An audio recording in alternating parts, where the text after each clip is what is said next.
आप देख रहे हैं सुदर्शन न्यूज।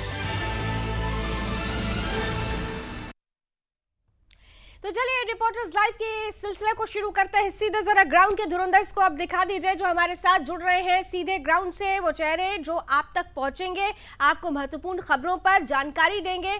जरा स्क्रीन पर ले आइए सभी सहयोगियों को जल्दी से। देखिए आ गए सभी सहयोगी हमारे साथ ग्राउंड से जुड़ चुके हैं और ये वो खास सहयोगी हैं जो आपको बताएंगे कि आखिर खबरों का असर कैसे देश पर पड़ता है। आइए कोलकाता लिए चलते हैं। यहाँ पर टीएमसी विधायक को नोटिस दी गई है। नोटिस इसलिए दी गई है क्योंकि चुनावी दौर में चुनाव आचार संहिता लगी हुई है, बावजूद इसके उन्होंने चुनावी आचार संहिता का उल्लंघन किया।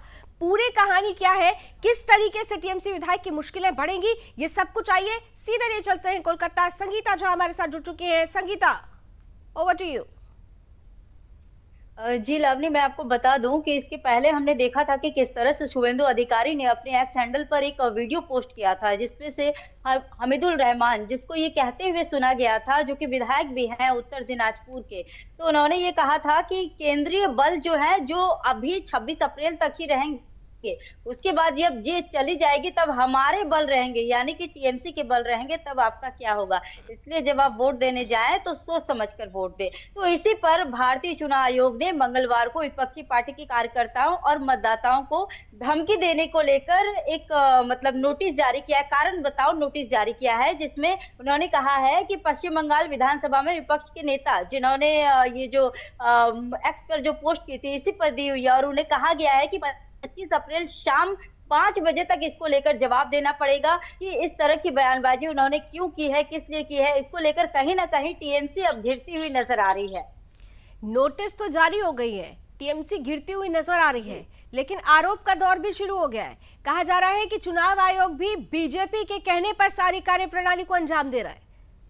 बयानों के तीर जी हाँ, ये तो लगातार जी बयानबाजी तो लगातार चल रही है। आप देखिए किसी भी तरह कि कोई भी घटना हो जाती है तो बीजेपी टीएमसी पर आरोप लगाते हैं, टीएमसी बीजेपी पर आरोप लगाते हैं, लेकिन इस तरह से जो मतदाताओं को खुलेआम धमकी दी जा रही है ये तो हर कोई सुन रहा है। ये तो सोशल मीडिया पर लगातार वायरल हो रही थी। तो बयानबाजी खैर देखिए टीएमसी तो कह रही है कि चुनाव आयोग हो, ईडी हो या फिर सीआईबी कोई भी हो, हर तरह की जो जांच एजेंसी है वो बीजेपी का होकर कार्य कर रही है। लेकिन जो चीजें हम देख पा रहे हैं, जो या पब्लिक सुन पा रही है, वो चीजें तो सही में है। इसमें तो कोई ये नहीं है कि हाँ एडिटेड है। वोटर्स और विपक्षियों दोनों को धमकाया जा रहा है और ऐसे में ये जो बयान है साफ तौर से चुनावी माहौल को और गर्म कर रहा है। चुनाव आयोग नोटिस जारी कर चुका है, क्या इनकी तरफ से कोई क्लैरिफिकेशन अभी तक दिया गया है या टीएमसी के खेमे से इसे लेकर किसी तरीके का कोई क्लैरिफिकेशन दिया गया है?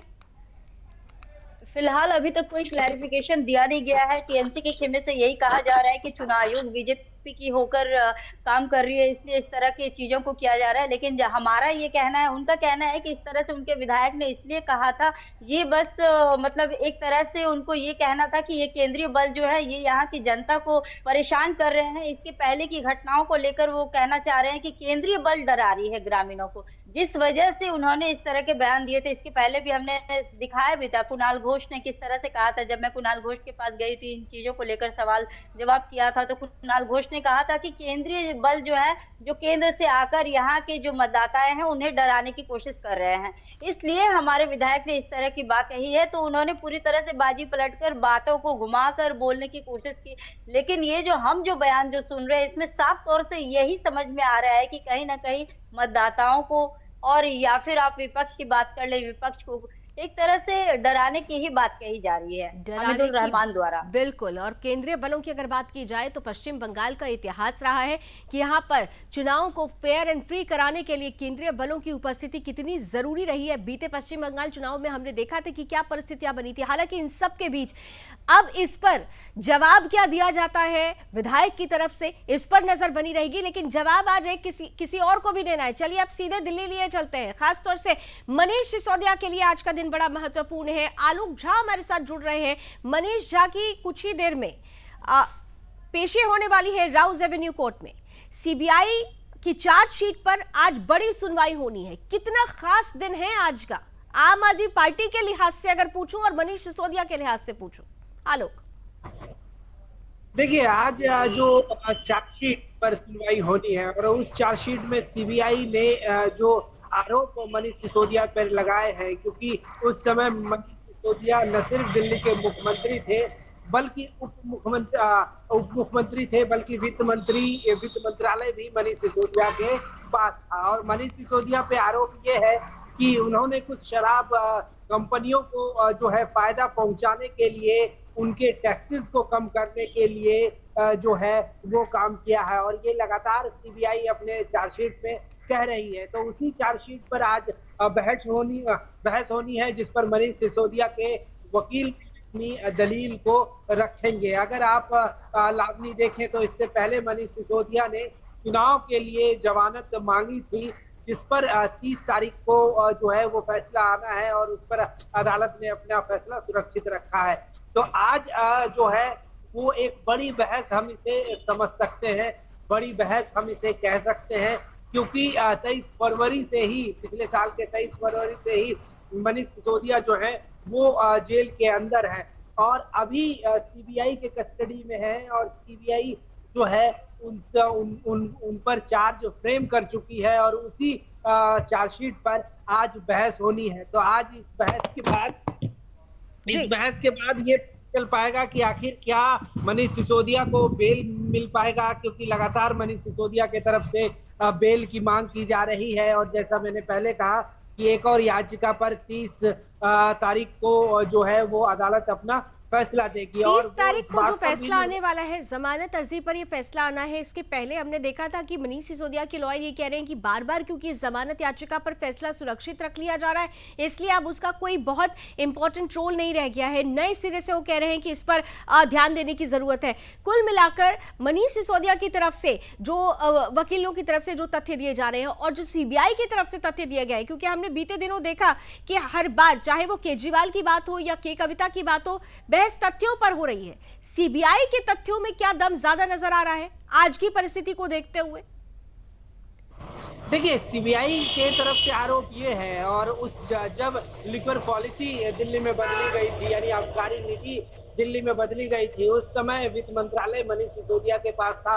और सीबीआई का ये आरोप है कि मनीष सिसोदिया ने ही कुछ शराब व्यापारियों को फायदा पहुंचाने के लिए जो है इसमें बदलाव किए थे, और कई व्यापार शराब बिजनेसमैन को जो है दिल्ली में टैक्सेस में भी कमी की गई थी, उनको रियायत दी गई थी, और रियायत के माध्यम से जो है उन्हें अनुचित तरीके से लाभ पहुंचाने की कोशिश जो है वो मनीष सिसोदिया ने की थी। ये सीबीआई का आरोप है। तो आज क्योंकि इस पर सुनवाई होनी है, और क्या सबूत जो है वो सीबीआई पेश करती है इस बेस पर, ये बड़ी बात होगी कोर्ट में क्या कुछ सीबीआई सबूत पेश कर पाती है। क्योंकि अगर मनीष सिसोदिया के एडवोकेट या फिर संपूर्ण आम आदमी पार्टी ये कह रही है कि आम आदमी पार्टी को इसमें फंसाया जा रहा है मनीष सिसोदिया के खिलाफ, क्योंकि 1 साल से ज्यादा समय से मनीष सिसोदिया जो है वो जेल के अंदर बंद है, और न ही उस पर चार्जशीट फाइल हो रही थी। फाइल तभी हुई जब कोर्ट ने कहा कि आप इतने दिनों से जो है वो आरोपी जेल के अंदर है, आप चार्जशीट क्यों नहीं फाइल करते। तब जाके सीबीआई ने चार्जशीट फाइल जो है वो की है। उसी चार्जशीट पर बहस होनी है। सबसे बड़ी और महत्वपूर्ण बात ये रहेगी कि सीबीआई क्या कुछ एविडेंस जो है वो कोर्ट के समक्ष पेश करती है। मैंने इसीलिए तथ्यों की बात की, क्योंकि बहस तथ्यों पर ही होती है। अब सीबीआई की चार्जशीट पर आज सुनवाई होनी है। सुनवाई में कौन सा पक्ष किस पर भारी पड़ेगा, इस पर नजर लगातार बनी रहेगी। बहुत खास दिन है मनीष सिसोदिया के लिए। इसके साथ ही साथ हमारे साथ अब आपको दिल्ली के बाद अब लिए चलते हैं बिहार, जहां पर हमारे साथ मेरे सहयोगी ब्यूरो चीफ अंजनी पांडे जुड़ चुके हैं। यहाँ का जो राजनीतिक माहौल है वो भी बहुत ज्यादा गरमाया हुआ है। यहाँ पर भी राजनीतिक माहौल दरअसल पूर्णिया को लेकर गरमा गया है। अंजनी, पूर्णिया में कहा जा रहा है त्रिकोणीय मुकाबला है, क्योंकि हाई प्रोफाइल चेहरे यहाँ नजर आ रहे हैं, और उस हाई प्रोफाइल चेहरों में सबसे खास अगर देखें तो पप्पू यादव बड़ा दम भरते हुए नजर आ रहे हैं। रोचक और दिलचस्प जो कहानी सामने आ रही है कि रोड शो तो था तेजस्वी यादव का, लेकिन नारे लग रहे थे पप्पू यादव जिंदाबाद के। Over to you Anjali. जी लावनी, देखिए बता दूं कि जिस तरीके से चुनाव है वो दूसरे चरण का चुनाव है। 26 अप्रैल को चुनाव होने हैं और आज अंतिम दिन है चुनाव प्रचार का।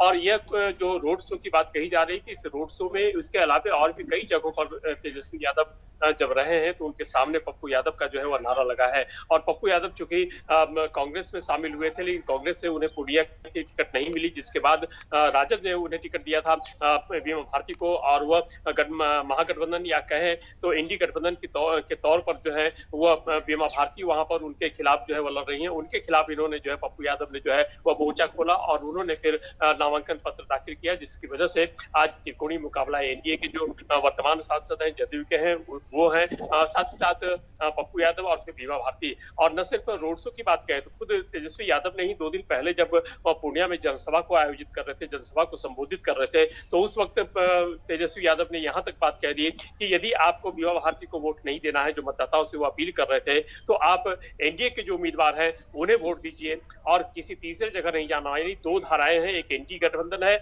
और दूसरा जो है एनडीए गठबंधन है। यदि एनडीए गठबंधन के उम्मीदवार बीमा भारती को आप पसंद नहीं करते हैं, उसे आप वोट देना नहीं चाहते हैं, तो साफ तौर पर उन्होंने कहा था कि साफ है और ये बात जो है वह एनडीए गठबंधन के उम्मीदवार को जो है वह आप वोट दे। तो जब सार्वजनिक मंच से उन्होंने इतनी बातें कही, इस तरह की बातें कही, तो निश्चित रूप से कहीं ना कहीं जो है वह पप्पू यादव का जो खौफ है, पप्पू यादव की जो बात है, तो वह तेजस्वी यादव के भी जेहन में है और वहां पर काफी मजबूती के साथ जो है वह बीमा भारती के खिलाफ जो है वह चुनावी मैदान में डटे हुए हैं। और इसके पहले भी कई बार वो वहां से सांसद रह चुके हैं, तो जमीनी स्तर पर वहां उन्होंने काम किया, जमीनी नेता माने जाते हैं और उन्हें कांग्रेस में शामिल इसी शर्त पर की गई थी कि उन्हें जो है वो पूर्णिया से टिकट दिया जाएगा। लेकिन उसके बावजूद जब उन्हें पूर्णिया से टिकट नहीं मिला तो वो निर्दलीय उम्मीदवार के रूप में मैदान में जो है उतर चुके हैं। और कहीं ना कहीं यह बात सामने आ रही है कि जो केंद्रीय नेतृत्व है कांग्रेस का, उस केंद्रीय नेतृत्व की मौन सहमति जो है वह पप्पू यादव के साथ जो है वह है, क्योंकि अब तक पप्पू यादव के खिलाफ जो किसी तरह की कोई कार्रवाई जो है वह नहीं ली गई है और वो इंडी गठबंधन के खिलाफ वो उम्मीदवार के रूप में चुनाव मैदान में है। और अब तो आज प्रचार का आखिरी दिन है और 26 तारीख को जो है वो चुनाव होगा। एक बड़ी महत्वपूर्ण बात आपसे पूछी हूँ, 20 सेकंड में इसका आंसर दीजिएगा। सीमांचल का जो ये इलाका है बहुत खास है। सीमांचल में खास तौर से अगर देखें तो आरजेडी कह रही कि हमने अपनी पैठ बना ली है, लेकिन यहाँ पर इस हॉट सीट की बात करें, पप्पू यादव को पहले भी हमने देखा है कि जमीनी स्तर पर वो काम करते रहे, चुनावी मैदान में उतरे, हार का सामना उन्होंने बीते इतिहास में अगर चुनावी दौर में देखें तो किया है, लेकिन इस चुनाव को लेकर बहुत खास चेहरे के रूप में सामने है। तेजस्वी यादव कहते हैं कि चाहे कोई जितना भी जिंदाबाद कर ले, जीतेगी तो आरजेडी की ही कैंडिडेट। ऐसे में ये चुनावी समीकरण कितना दिलचस्प बन रहा है। सीमांचल और पूर्णिया की अगर बात करूं, देखिए सीमांचल और पूर्णिया का जो इलाका है वह मुस्लिम बहुल इलाका भी कहा जाता है और यादवों का बाहुल्य है। जिस पूर्णिया की बात करें या फिर मधेपुरा की बात करें, सुपौल की बात करें, और जो पप्पू यादव है वो यादव जाति से बिलोंग करते हैं। और ये भी बात कही जा रही है क्योंकि यादव जाति से बिलोंग करते हैं, उन्होंने खुद भी कहा है कि उनका सबसे बड़ा जो दोष है वो यह है कि वो यादव जाति से आते हैं और यही वजह है कि लालू प्रसाद यादव जो है वो उनका विरोध कर रहे हैं या फिर जो आरजेडी है वो उनका विरोध कर रही है। तो जिस तरीके से देखें तो सीमांचल का इलाका है, उस सीमांचल के इलाके में पप्पू यादव कई बार वहां से सांसद रह चुके हैं और कई बार वहां से वो विजयी हुए हैं। निर्दलीय उम्मीदवार के तौर पर भी उन्होंने जीता है और उनकी पत्नी भी वहां से सांसद रह चुकी है, कांग्रेस के वरिष्ठ नेता हैं, प्रवक्ता हैं। तो निश्चित रूप से पप्पू यादव जो है वह इस बार जो है मैदान में डटे हुए हैं और उनका एक मकसद है कि वो जो है वह जो एनडी गठबंधन के उम्मीदवार हैं उन्हें हरा करके जो है वो विजय हासिल करें। चलिए, डटे हुए हैं मैदान में पप्पू यादव और उनका मकसद है कि जीत हासिल करना है, विपक्षियों को हराना है। कितना ज्यादा असर हुआ है काम का ये सब कुछ 4 जून को नतीजों में पता चलेगा, लेकिन इतनी जरूर है कि पूर्णिया की सीट काफी हॉट हो चुकी है, राजनीतिक पारे को बहुत ज्यादा गर्मा रही है। अब राजनीति का पारा इधर गर्मा रहा है तो अगर हम पूर्वोत्तर की तरफ चलते हैं तो वहां का राजनीतिक पारा आज इसलिए गर्माया हुआ है क्योंकि अरुणाचल में 4 जिलों की 8 पोलिंग स्टेशंस पर रीपोलिंग हो रही है। हिंसा हुई थी 19 अप्रैल को इन सीट्स पर, इन जगहों पर, इन पोलिंग स्टेशंस पर, इसीलिए इलेक्शन कमीशन ने यह डिसीजन लिया कि रीपोलिंग होगी। सुबह से रीपोलिंग जारी है। तेजू तालू नाको सीधे हमारे साथ जुड़ रही हैं अरुणाचल से। आइए जरा ग्राउंड की अपडेट उनसे लेते हैं। तेजू, सबसे महत्वपूर्ण यह है कि 19 तारीख को तो हिंसा का दौर देखा गया, लेकिन आज खास तौर से जिन 8 पोलिंग स्टेशंस पर रीपोलिंग हो रही है वहां पर खास तैयारी क्या की गई सुरक्षा की, और आज के मतदान को लेकर लोगों में कितना उत्साह है? जी, जैसे आप लोगों ने विजुअल्स की जरिए देखे होंगे, आज के ये सुबह 6 बजे से वोटिंग शुरू हो गए थे और आज सुबह से अभी तक तो कोई भी ऐसे वायलेंस के या तो बूथ कैप्चरिंग, ईवीएम मशीन तोड़ने की कोई खबर नहीं आया। हम भी यहाँ स्टेट कैपिटल में होके यहाँ आप लोगों से अपडेट दे रहे हैं, क्योंकि वहाँ इन 4 जिलों में जहाँ पोलिंग हो रहे हैं ये सब बहुत ही आउटस्कर्ट और रिमोट एरिया है, और जहाँ पर हमें गाड़ी छोड़ के 3-4 घंटे तक पैदल मार्च जाने की भी स्थिति थे वहाँ पर, इसलिए हम चाहकर भी पोलिंग स्टेशन तक जा नहीं पाए और वहाँ के लोगों से हम इन टच में है। और जहाँ तक हमने अभी तक की 12 बजे तक इंफॉर्मेशन लिया है, वहाँ पर न्यापिंग कंस्टिट्यूंसी 19 न्यापिंग कंस्टिट्यूंसी कुरुंकुमे जिले में लैंडलॉर्ड पोलिंग स्टेशन में 50% से ज़्यादा वोटिंग टर्नआउट हो चुके हैं और वहाँ अभी तक कोई भी वायलेंस या कोई भी इंसिडेंट हादसा नहीं हुआ है। सिक्योरिटी टाइटली मॉनिटर कर रहे हैं। और अपर सुबनसिरी डिस्ट्रिक्ट की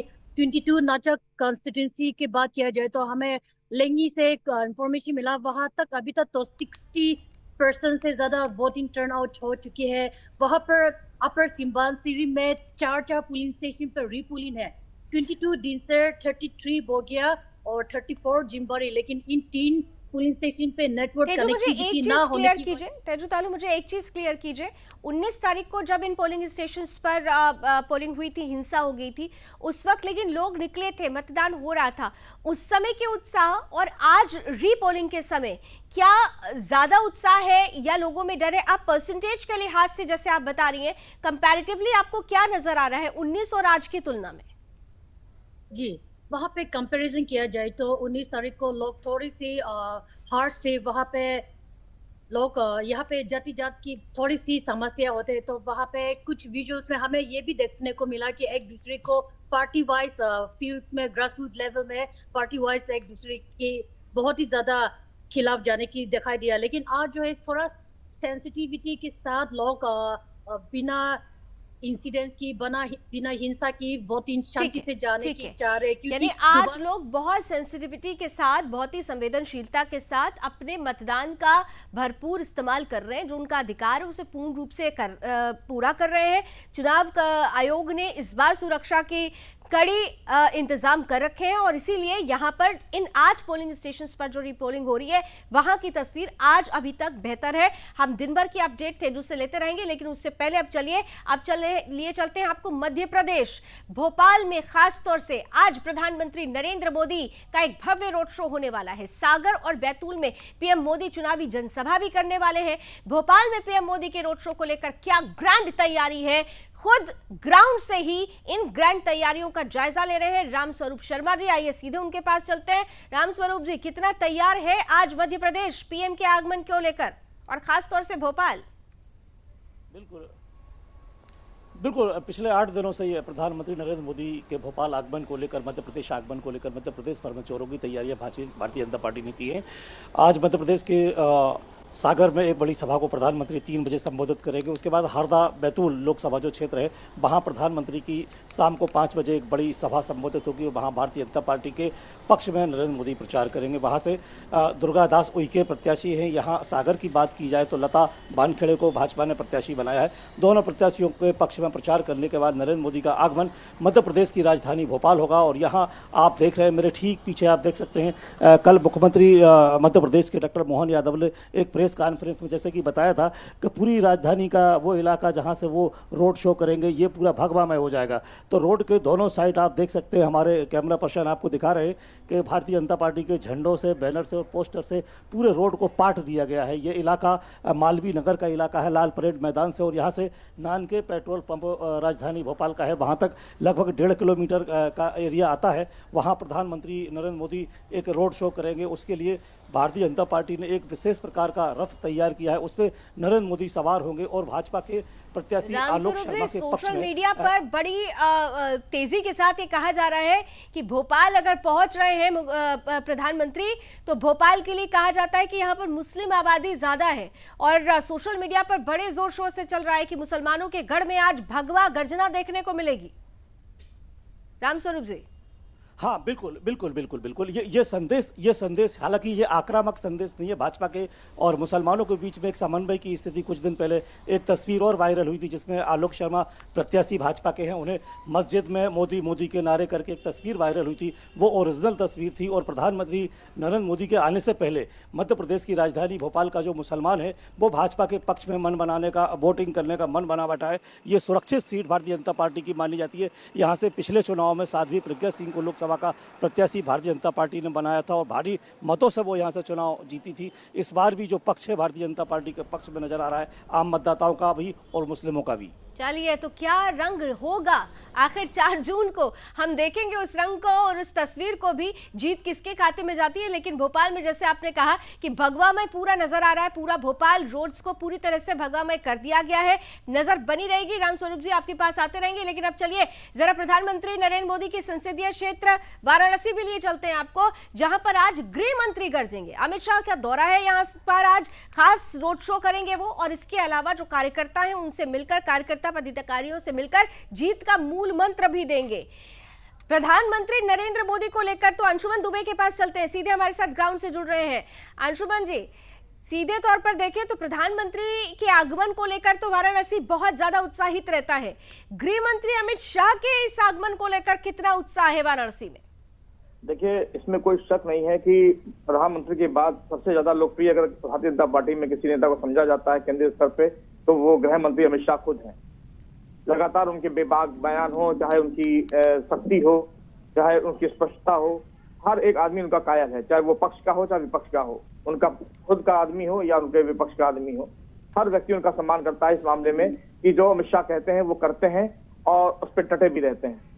तो उनकी प्रतीक्षा वाराणसी वासियों को बहुत ज्यादा है और बहुत समय से वो प्रतीक्षा कर रहे हैं। लगातार यहाँ हुजूम लगा पड़ा है कार्यकर्ताओं का भी और आम आदमियों का भी, क्योंकि आज एक रोड शो भी वो करेंगे यहाँ पे और साथ में प्रधानमंत्री के मुख्य चुनाव कार्यालय का उद्घाटन भी आज वो करेंगे, जिसमें उनके साथ उत्तर प्रदेश के मुख्यमंत्री यशस्वी योगी आदित्यनाथ जी भी होंगे और साथ में दोनों उप मुख्यमंत्री भी यहाँ पे मौजूद होंगे। आज उनका कार्यक्रम बड़ा व्यस्त है और बाद में वो काशी विश्वनाथ के दर्शन भी करेंगे, ऐसी सूचना लगातार मिल रही है। तो बड़ा कार्यक्रम है, बड़ी तैयारी है। गृह मंत्री अमित शाह प्रधानमंत्री के संसदीय क्षेत्र में होंगे, वहां पर गरजते हुए नजर आएंगे। कुल मिलाकर चुनावी माहौल देश में बहुत दिलचस्प बना हुआ है। इन चेहरों को जरा ध्यान से देख लीजिए, ये वही चेहरे हैं जो आपको इस चुनाव से जुड़ी हुई देश के हर कोने से जुड़कर आपको पल पल की खबर पहुंचाएंगे। 4 जून को सबसे तेज नतीजों के साथ हमारे यही रिपोर्टर्स ग्राउंड से आपके सामने हर तस्वीर प्रस्तुत करेंगे जो देश की दिशा और दशा निर्धारित करेगी। रिपोर्टर्स लाइव में हमारे साथ जुड़ने के लिए आप सभी का बहुत बहुत धन्यवाद। Thank you so much all reporters. और चलिए इसी के साथ रिपोर्टर्स लाइव को अब यही खत्म करने का समय आ गया है, लेकिन देश और दुनिया की तमाम खबरों के लिए आप जुड़े रहिए सुदर्शन न्यूज के साथ। जय हिंद।